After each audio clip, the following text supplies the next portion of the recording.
चला तर मुलांनो, आज आपण क्रॅमर्स रूलने गणित कसं सोडवायचं ते पाहूया.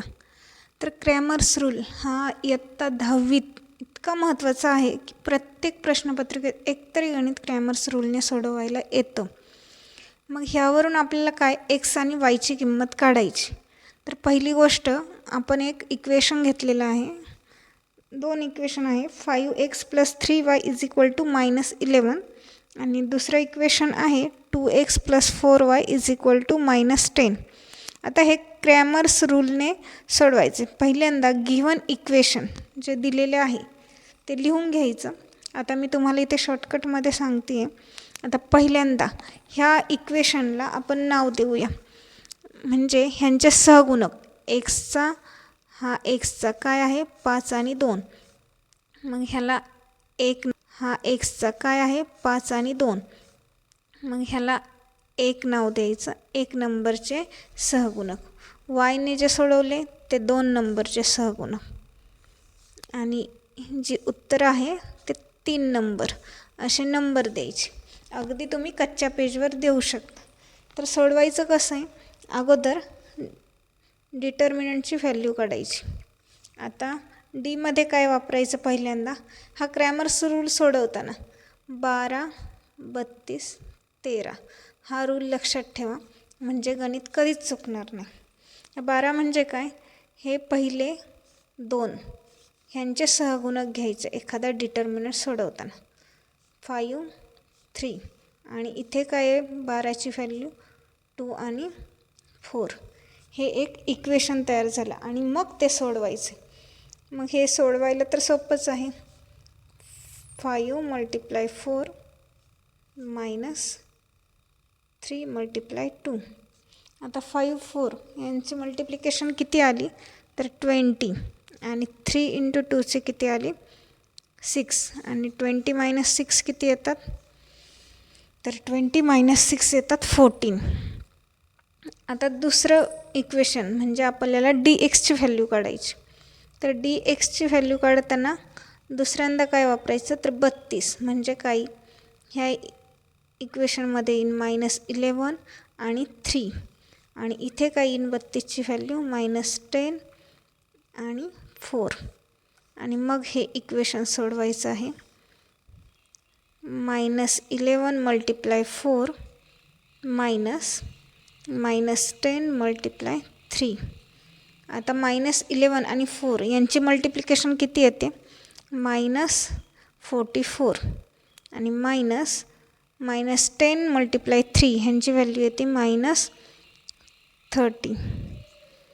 आता हे मायनस मायनस प्लस होऊन जातं का, तर ह्याचे गुणधर्मच आहे कंसाच्या बाहेर वजा आणि कंसाच्या आत वजा. हे असं इक्वेशन ज्यावेळी असतं त्यावेळेस इथे प्लसच साईन वापरायची.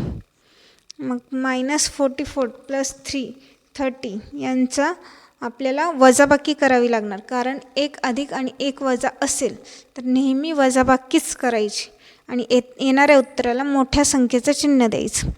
मग -44 + 30 याचा आन्सर काय आहे तर -14. ह्यांची आपण वजाबाकी केली, त्याचं उत्तर आलं 14 आणि 14ला वजाचं चिन्ह द्यायचं का, तर मोठ्या संख्येला वजाचं चिन्ह आहे. अशाच प्रकारे तुम्ही dy ची किंमत काढा. तुम्हाला सोडवून देते वाटल्यास dy ची किंमत कशी काढायची. चला तर मुलांनो, आता आपण dy ची व्हॅल्यू काढूया.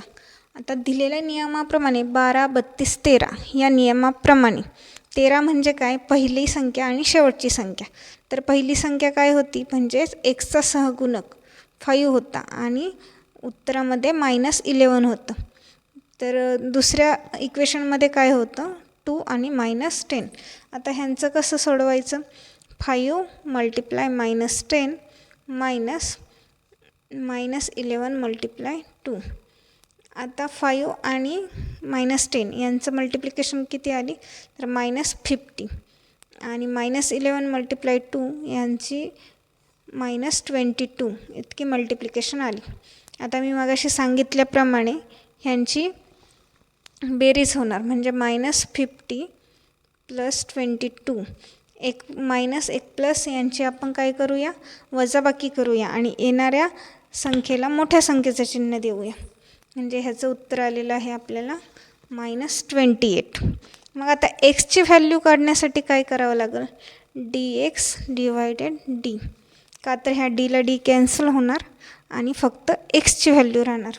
मग डी एक्सची व्हॅल्यू किती आलेली आहे आपली, -14 डिवाइड 14. म्हणजेच आपली एक्सची व्हॅल्यू आली आहे -1. आणि वायची व्हॅल्यू कशी काढायची, तर dy डिवायडेड डी. मग dy ची व्हॅल्यू आली आहे -28 डिवायडेड 14 म्हणजेच -2. म्हणजे इथं आपल्याला x आणि yच्या किमती काय मिळालेल्या आहेत, तर -1 आणि -2.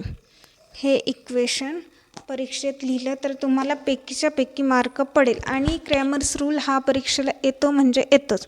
जर तुम्हाला माझा व्हिडिओ आवडल्यास नक्की लाईक, शेअर आणि सबस्क्राईब करा. Thank you for watching.